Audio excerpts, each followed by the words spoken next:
어려움에 직면했을 때 우리를 도우시는 하나님께서 오늘 우리에게 주시는 말씀은 요한복음 6장 1절로 15절 말씀을 보겠습니다.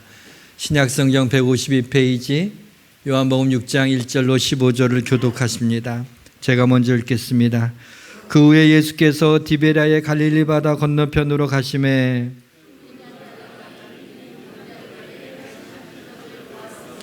예수께서 산에 오르사 제자들과 함께 거기 앉으시니 예수께서 눈을 들어 큰 무리가 자기에게로 오는 것을 보시고 빌립에게 이르시되 우리가 어디서 떡을 사서 이 사람들을 먹이겠느냐 하시니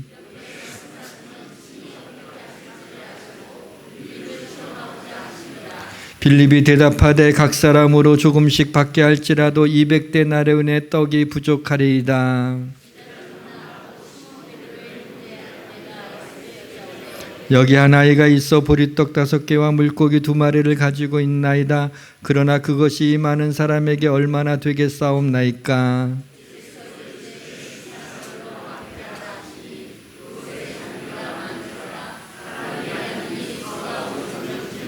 예수께서 떡을 가져 축사하신 후에 앉아있는 자들에게 나눠주시고 물고기도 그렇게 그들의 원대로 주시니라.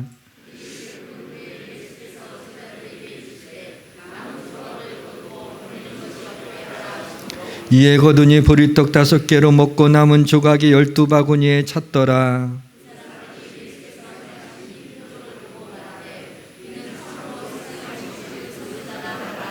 같이 있습니다. 그러므로 예수께서 그들이 와서 자기를 억지로 붙들어 임금으로 삼으려는 줄 아시고 다시 혼자 산으로 떠나가시니라. 아멘. 우리 이마누엘 찬양대 오늘 마스크 쓰고 찬양하는 모습이 참 마음이 짠합니다.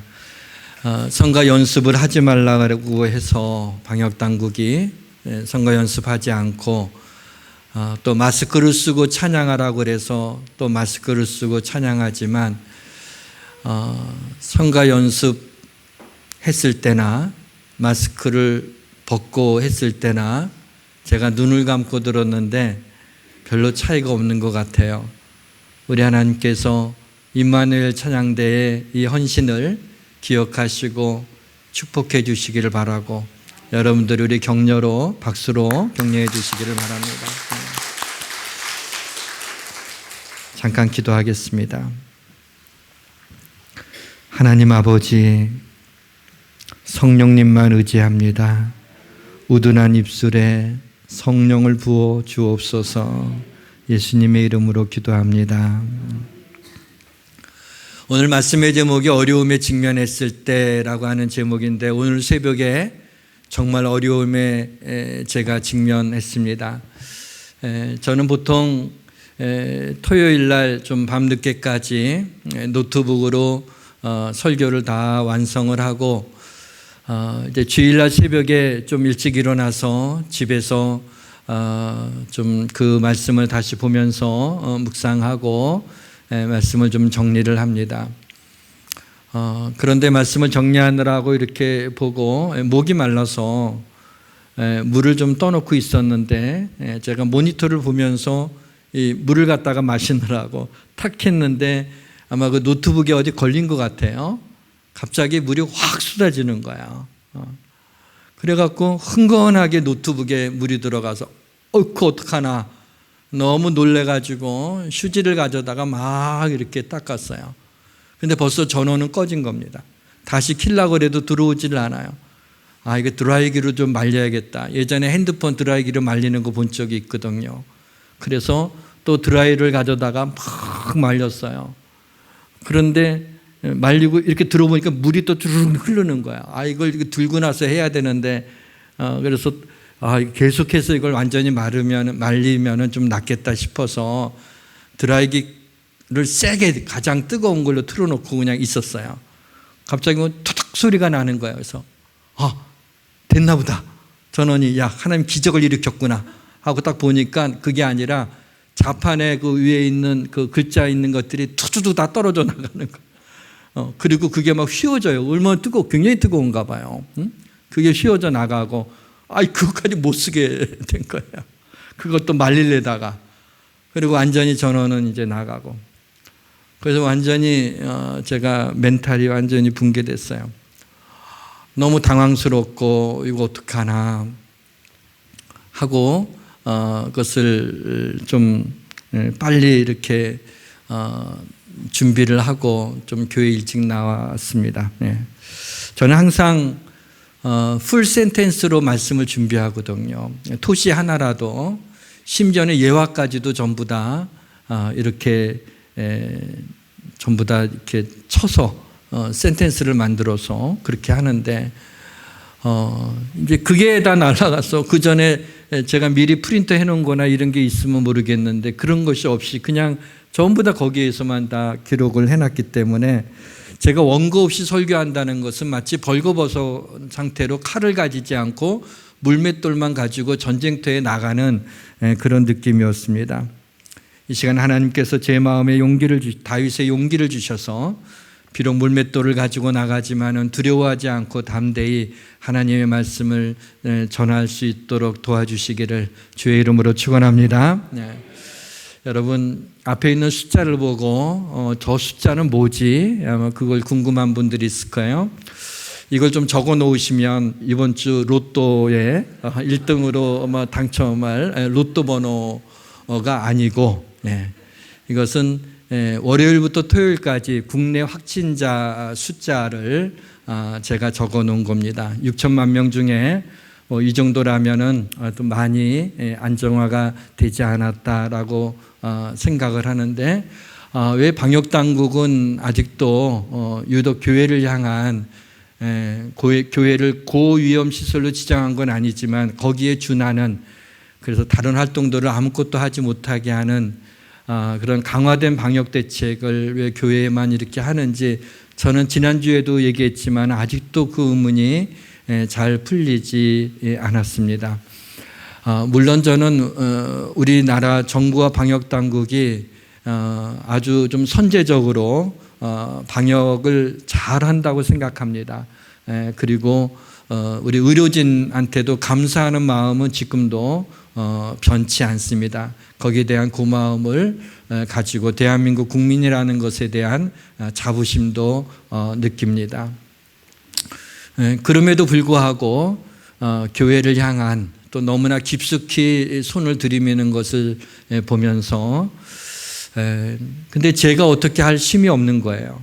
그래서 소심한 항의를 하기 위해서 방역당국에 질문을 두 가지만 좀 던져보고 싶습니다. 하나는 교회에서 이렇게 함께 모여 식사하는 게 이제 안 된다고 하는데 근데 인근 식당에 가서 성도들이 가서 모여서 식사하는 거는 괜찮다고 합니다. 그렇다면 불특정 다수가 모이는 식당이 코로나19에 감염될 확률이 더 높은가요?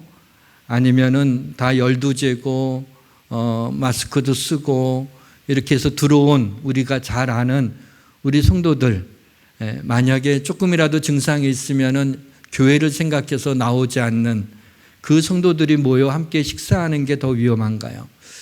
교회는 특별히 코로나19 바이러스가 교회라고 하는 건물에 더 잘 이렇게 번식을 하는 것인지 그걸 좀 묻고 싶습니다. 어떻게 대답하는지 좀 듣고 싶어요. 또 카페에 가도 얼마나 많은 사람들이 같이 모임을 갖고 친구나 아니면 어떤 모임을 갖고 커피 마시고 앉아서 얘기하는데 성도들이 그러면 카페에 가서 소모임을 하면 안 된다고 얘기합니다. 만약에 교회의 소모임을 카페에서 하게 되면 벌금 300만 원을 내라는 겁니다. 그렇다면 거기에 있는 다른 친구나 아니면은 다른 어떤 모임이 있어서 그거 하는 사람들은 300만 원 안 내도 되나요? 교회 다니는 사람은 교회 모임이라고 해서 300만 원 내야 되고 교회 안 다니는 사람은 상관없나요? 아마 교인들이 코로나19 바이러스에 특화된 그래서 아주 쉽게 전염되고 쉽게 전파하는 그런 사람들인가요? 좀 묻고 싶어요. 그렇지 않다면 이런 논리적인 오류가 있는데 이것을 왜 그냥 놔두는가? 물론 몇몇 교회들에 일어났던 그 일들을 생각하게 되면 이 사회에 미안한 마음이 있습니다. 같은 교회 공동체이기 때문에 또 이런 누가 봐도 이것은 좀 논리적 오류가 있다고 생각하지만 교회를 향한 세상의 시선은 교회 입장에 쓰기보다는 여전히 차가운 것을 느끼면서 마음 아픈 그런 걸 가지고 있습니다. 그러나 사랑하는 성도 여러분, 교회에 나와서 하나님 앞에 예배 드리는 것을 두려워하지 마시고 불안해하지 마시고 담대하시기를 주님의 이름으로 축원합니다.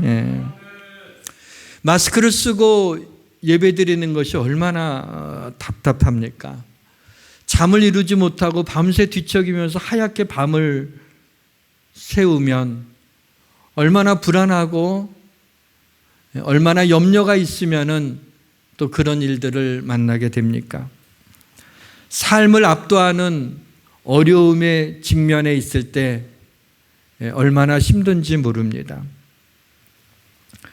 오늘 하나님께서 오병이어의 기적을 통해서 하나님이 어떤 메시지를 우리에게 주시는지를 귀를 기울여 보려고 합니다.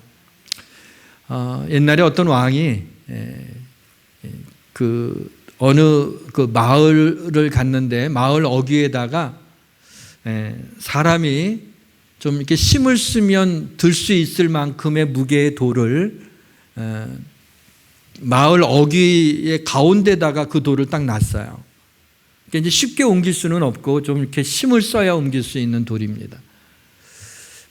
마을 사람들이 거기를 지나가면서 이거 길도 좁은데 여기다가 마을 어귀에다가 누가 여기다가 돌을 놨냐고 막 이러면서 불평을 하고 지나갑니다. 또 다른 사람이 지나가면서 어떤 놈이 여기다가 이렇게 괘씸하게 불편하게 돌을 가운데다 갖다 놨냐고 막 원망하며 지나갑니다. 그런가 하면 어떤 마을 사람들은 그냥 돌을 피해서 이렇게 지나가곤 합니다. 그런데 한 사람이 지나가다가 거기 돌이 있는 걸 보고 이걸 좀 치워야겠다 생각을 하고 돌을 힘들게 이렇게 들어서 이제 저쪽에다가 길가에다가 이제 던져놨는데 거기에 무슨 종이 한 장과 주머니가 있는 거예요. 종이를 펴서 읽어보게 되니까 누구든지 이 돌을 치워서 이곳에 있는 종이와 주머니를 발견하면 주머니 안에 있는 것은 그 사람의 것이니라 from 왕 해갖고 이제 왕이 그것을 주는 거예요. 그래서 얼른 이제 주머니를 열어보니까 그 금화가 가득 채워 있었다는 얘기죠. 사랑하는 성도 여러분, 우리가 어려움에 직면했을 때 낙심하지 마시고 우리의 왕이신 우리 하나님의 능력과 또 우리 하나님의 축복이 나타날 기회로 삼으시고 어려움을 피해가지 않고 그 어려움을 뚜렷이 응시하고 우리 하나님이 이 어려움을 기적적인 은총으로 어려움들을 떠나가게 하시고 어려움이 변화에 복이 되게 하시는 하나님의 능력을 경험하시기를 주님의 이름으로 축원합니다. 요한복음은 기적으로 시작하는 책입니다. 그래서 요한복음 2장 그리고 4장 그리고 5장 그리고 6장에 계속적으로 기적이 일어나고 있는 것을 보게 됩니다. 오늘도 우리는 기적을 보겠습니다. 하나님께서 우리 가운데 우리 교회에 우리 성도들의 삶 속에 기적을 베풀어 주시기를 원합니다. 마태복음, 마가복음, 누가복음, 요한복음 이것 사복음서라고 얘기를 하는데 이 사복음서에 예수님의 기적이 다 실린 것은 이 이야기밖에 없어요. 예수님의 기적 가운데 중요한 의미를 지니고 있는 기적이라는 것을 우리에게 알려주고 있습니다. 오늘 이 기적이 중요한 것은 이제 주님이 오병이어의 기적을 행할 때 좀 이따가 자세히 보겠지만은 떡을 떼어서 제자들에게 주실 때 떡이 다시 주님의 손에 있게 되고, 또 떼었을 때 또 떡이 나타나게 되고, 물고기를 떼어서 제자들에게 줘서 나누어 주게 할 때 또 물고기가 생기고, 또 물고기를 떼어줄 때 또 물고기가 생기는, 다시 말하면은 아무것도 없는 데서 물고기가 뗄 때 물고기가 생기고 떡을 뗄 때 떡이 생기게 되는, 무에서 유를 창조하는, 그것은 하나님만이 하시는 일이에요. 하나님만이 하시는 일인데, 요한복음은 사도 요한이 어떤 목적을 가지고 썼냐면, 예수 그리스도는 성육신하신 하나님이시다, 이것을 이렇게 나타내려고 하는 것이 요한복음의 목적입니다.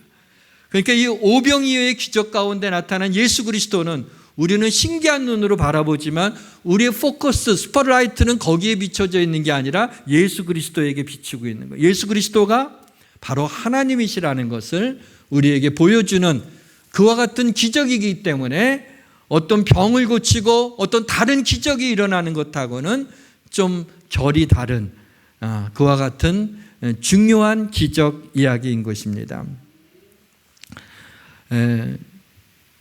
병을 고치는 기적, 또 많은 기적들이 나타나고 있는데, 이 기적을 가만히 들여다보니까 여기에 5,000명을 먹이셨다고 했지만 사실은 다른 복음서에 보게 되면은 여자와 아이들 외에 5,000명이었더라, 이런 말씀이 나와요.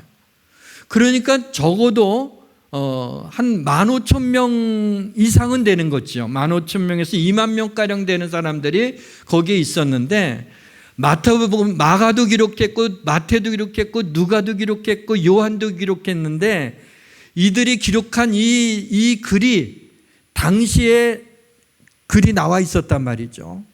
그렇다면 이 당시 사람들의 예수님과 제자들만 있는 데서 일어났던 기적이 아니라 거기에 그 수만 명이 되는 사람들이 이 기적을 알고 있었던 거야. 경험하고 있었던 거야. 그러니까 그러한 그 말씀이 복음서가 기록되었을 때 누구도 이것은 거짓이라고 말할 수가 없었어요. 왜냐하면 실제로 일어난 일이었죠.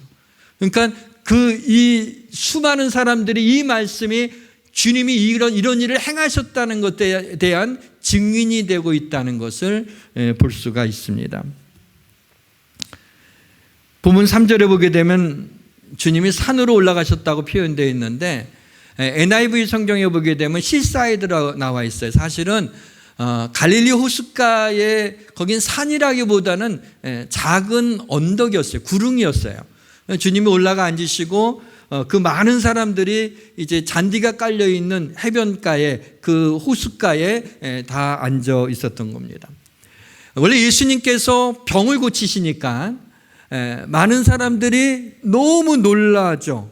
물이 포도주가 되는 그런 이적을 행하셨다니까 많은 사람들이 너무 놀랐어요. 이전에 볼 수 없던 기적이 일어난 거예요. 그래서 사람들이 병을 고치기 위해서 혹은 기적을 보기 위해서 예수님을 따라다니기 시작을 했습니다. 그리고 우리 주님께서 전하시는 하나님 나라에 대한 말씀의 선포가 바리새인이나 서기관들이 말하는 것하고는 다른 그와 같은 놀라운 말씀을 전하는 것을 보면서 또 어떤 사람들은 그 말씀을 듣기 위하여 주님을 따라다니는 겁니다. 그래서 주님이 한 번은 좀 한적한 곳으로 가셔서 기도하시며 쉬시려고 했는데, 그래서 벳세다라고 하는 갈릴리 호숫가에 있는 작은 마을에 제자들과 함께 그곳으로 몸을 숨기셨어요. 근데 어떻게 사람들이 알았는지 주님이 거기 계시다는 걸 알고 각 고을에서 사람들이 몰려오기 시작을 한 겁니다. 그래서 주님이 갈릴리 해변가에 있을 때 거기에 사람들이 몰려오는데 이렇게 표현이 되어 있어요. 그 큰 무리를 보시고 불쌍히 여기사 민망히 여기사, 이렇게 하면서 그들에게 말씀을 가르치시느니라 라고 되어 있습니다.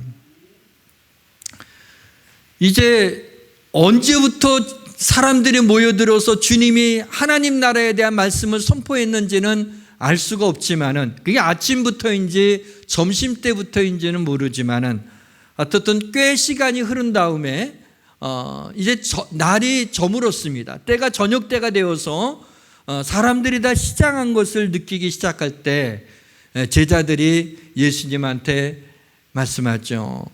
여기는 빈들입니다. 이 많은 사람들을 빨리 동네에 내려가서 먹을 것을 사 먹게 하소서 그랬어요. 그랬더니 예수님의 대답이 좀 의외의 대답을 하십니다. 마태복음 14장 16절에 나와 있는데 갈 것 없다. 너희가 먹을 것을 주라 그런 거야. 아니 여기 지금 15,000명이 넘는 사람들이 있는데 제자들이 가지고 있는 게 얼마나 있겠어요. 그런데 갈 것 없다. 너희들이 먹을 것을 주라. 제자들이 감당할 수 없는 명령이에요. 가진 것이 없는데 제자들의 능력으로는 감당할 수 없는 어려움에 봉착한 거예요. 주님은 명령하시는 거예요. 너희가 주라고 그랬어요. 줄 수가 없어요. 그 어려움을 어떻게 이제 벗어나게 됐는지를 보도록 하겠습니다. 먼저 우리가 생각할 것은 못 세계와 나무 십자가에 그 아들 예수 그리스도를 못 박혀 죽게 하심으로 온 인류의 구원을 이루시는 역사를 행하신 그 하나님께서 우리가 아무리 어려운 일에 직면해 있다 할지라도 내심으로 감당할 수 없는 힘든 일이 있다 할지라도 온 인류를 못세게와 나무 십자가로 구원하신 하나님이 그 하나님의 능력으로 우리가 어떤 어려움 가운데 있든지 우리를 그 어려움에서 건지시지 못하시겠습니까? 우리가 그것을 먼저 믿고 나가야 됩니다. 사랑하는 성도 여러분, 우리가 비록 어려움을 피하지 못하고 하나님께 기도를 해도 어려움들은 수시로 우리를 찾아와서 당혹스럽게 합니다. 그렇지만 어려움에 직면했을 때 어깨를 펴고 심호흡을 하고 하늘을 우러러 보면서 하나님께서 이 어려움 가운데서도 내 삶에 기적적인 은총을 베풀어 주실 줄 믿고 이 어려움을 믿음으로 이겨나가시기를 주님의 이름으로 축원합니다. 본문 말씀을 쭉 몇 번 읽으면서 4절에 6월절이 가까운지라 라고 하는 그 말씀에 제 눈이 멈추었어요. 마침 유대인들의 최고의 명절인 6월절이 가까워졌다는 것이 이 문맥 가운데 왜 필요하지? 그게 굳이 없어도 되는데 그것을 써놓은 의미가 뭘까 생각을 했더니 바로 이 6월절이 예수님이 십자가에 달리시기 전날이 6월절이었어요. 그렇죠? 그 6월절이 명절이라 명절에 예수님은 십자가에 못 박지 않고 다음날 십자가에 못 박은 거예요. 그래서 6월절 날 저녁에 성만찬을 최후의 만찬을 하시게 될 때 주님께서 떡을 떼어 주시면서 받아 먹어라 이것은 내가 너희에게 주는 내 몸이라 그랬어요. 근데 요한복음 6장 35절에 보게 되면 나는 생명의 떡이라고 주님이 말씀하고 있거든요. 근데 그 떡을 떼어서 제자들에게 주시는 내 몸이라고 하면서 주시는 이 장면과 오늘 이 오병이어 기적에 주님이 떡을 떼어서 제자들에게 주시는 이 장면이 오버랩이 되는 거예요. 그러면서 이것은 우리 주님께서 우리의 삶 속에 자신이 우리와 하나가 되는 주님과 성만찬은 주님과 하나 되는 신비거든요. 주님의 은혜가 주님의 능력이 주님의 파워를 우리에게 주신 그것을 이야기하고 있는 겁니다.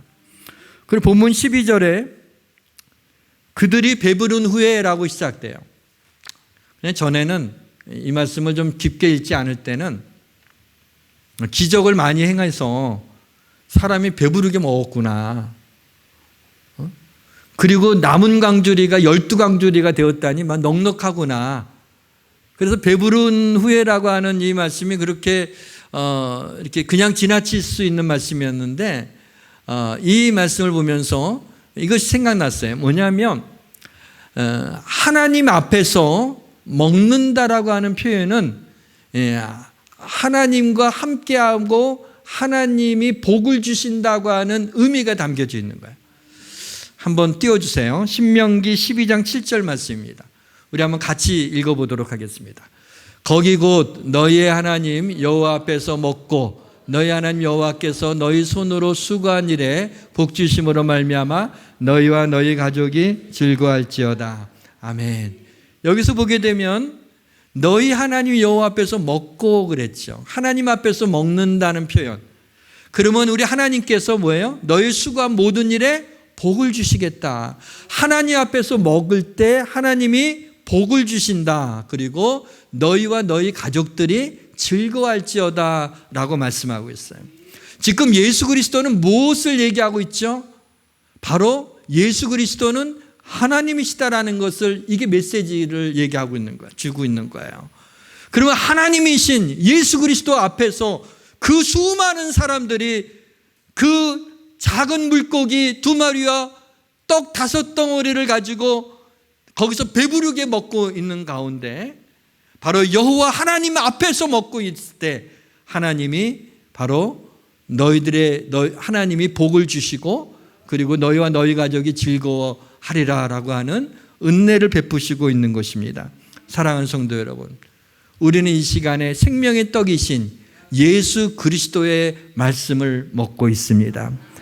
여러분의 삶에 여러분이 하시는 수고하는 그 손으로 하는 모든 일에 우리 하나님이 복을 내려주시고 여러분과 여러분의 가족들이 즐거운 삶을 살기를 주님의 이름으로 축원합니다. 이제 구체적으로 그럼 이런 어려움에 직면했을 때, 내심으로 감당할 수 없을 때 어떻게 해 이 어려움을 돌파해 나갈 수 있는지를 짧게 2가지만 말씀을 드리고 마치도록 하겠습니다.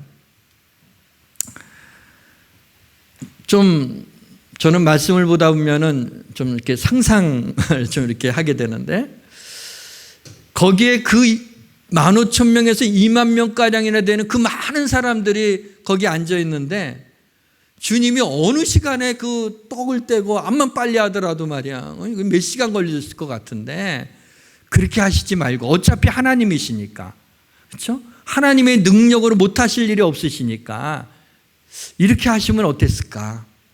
거기가 마침 갈릴리 호수가 있으니까, 그렇죠? 호숫가니까.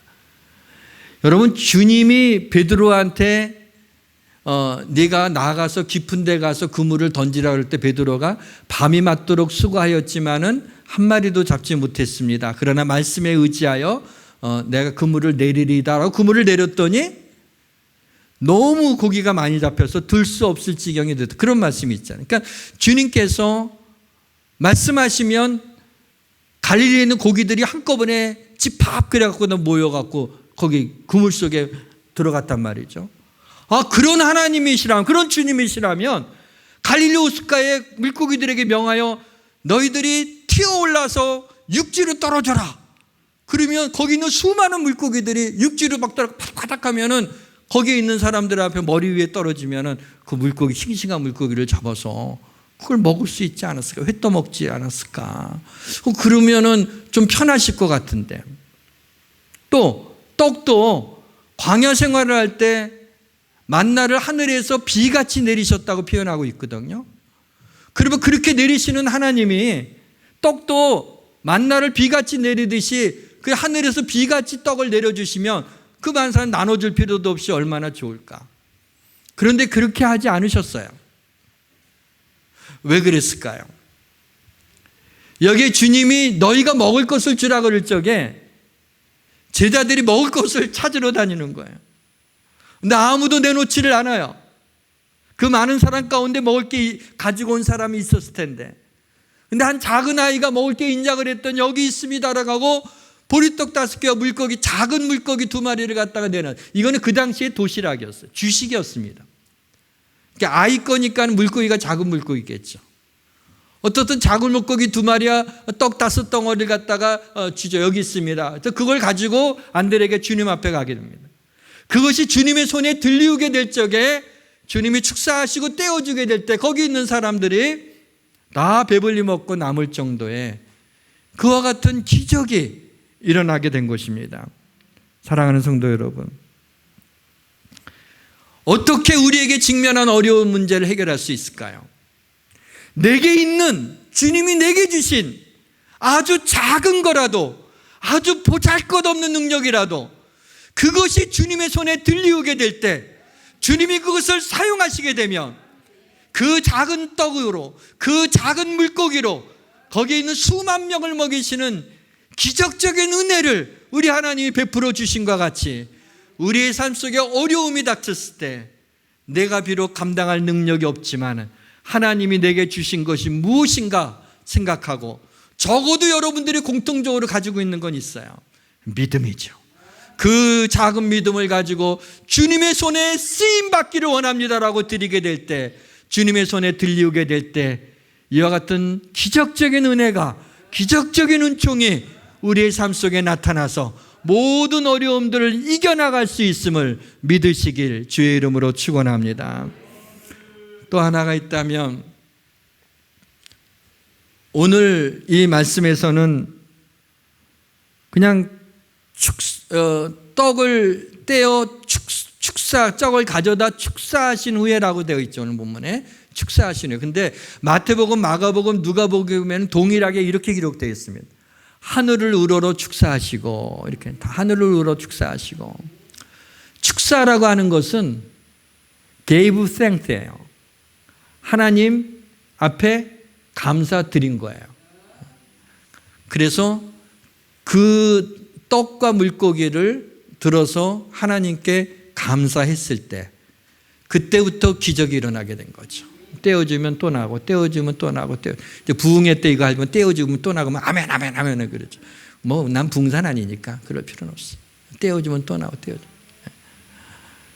그래서 거기 있는 사람들이 이렇게 됐어요. 제가 오늘 새벽에 아까 말씀드렸죠.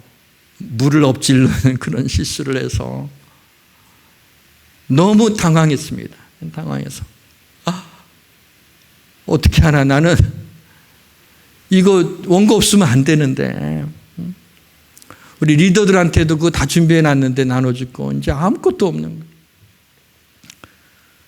그래갖고 그냥 좀 이렇게 대강 좀 준비를 하고 좀 일찍 교회 나왔습니다. 새벽에 교회 나와서 딱 왔는데 너무 기가 찬 거예요. 그래갖고 또 고개를 숙이는데 오늘 말씀이 생각이 나잖아요. 오늘 준비한 건 알잖아요. 그래서 그 말씀을 이제 생각나는 대로 이렇게 손으로 이렇게 적었어요. 손으로. 악필입니다, 저는. 오늘 막 이렇게 적다가 어떤 이 말씀의 주제가 뭐죠? 감사하는 거. 그 다음에 내게 주어진 작은 것으로 하는 거예요. 그래서 그때 다 멈추고 먼저 하나님 앞에 감사드리기 시작했어요. 저는 여기서 우리 성도들이, 제가 설교는 쉽게 했는데 감사할 수 없을 때 감사한다는 게 얼마나 힘든 거구나 하는 걸 제가 느꼈어요. 지금 감사가 생각이 아무것도 안 나. 어떡하나 그 생각, 걱정만 되는데 하나님 앞에 오늘 말씀에 축사하시고, 하나님 감사합니다. 그리고 제가 원고를 의지하지 않고 성령님 의지하겠습니다. 그 다음에 제가 가진 이 우둔한 입술을, 우리 주님이 작은 것을 주님이 사용하여 주옵소서. 그러면서 주님 앞에 기도를 드렸어요. 잊을 수 없는 기적이 우리 성도들의 삶 속에 일어나기를 주님의 이름으로 축원합니다. 기도하겠습니다. 하나님 아버지, 어려움에 직면했을 때 하나님의 강하심을 드러낼 수 있는 기회가 되게 하여 주옵소서. 새로운 도전으로 받아들일 만한 존재로 저희를 여겨주시니 감사합니다. 재정적인 어려움이 있는 성도들이 있지만 주님을 더욱 신뢰하는 법을 배우게 하여 주옵소서. 질병이 있어서 고통당하고 있지만 이 병을 통해 주님을 더 의지하며 치유의 손길을 경험하게 하여 주옵소서. 우리 성도들의 삶 속에 어떤 어려운 일에 직면하더라도 우리 주님, 우리 성도들에게 기적적인 은총을 베풀어 주셔 하나님이신 그리스도께서 우리 안에서 살아 역사하여 주시고 우리의 삶을 인도하여 주옵소서. 어느 상황 속에서도 은혜를 베푸시는 예수 그리스도의 이름으로 감사하며 기도하옵나이다. 아멘.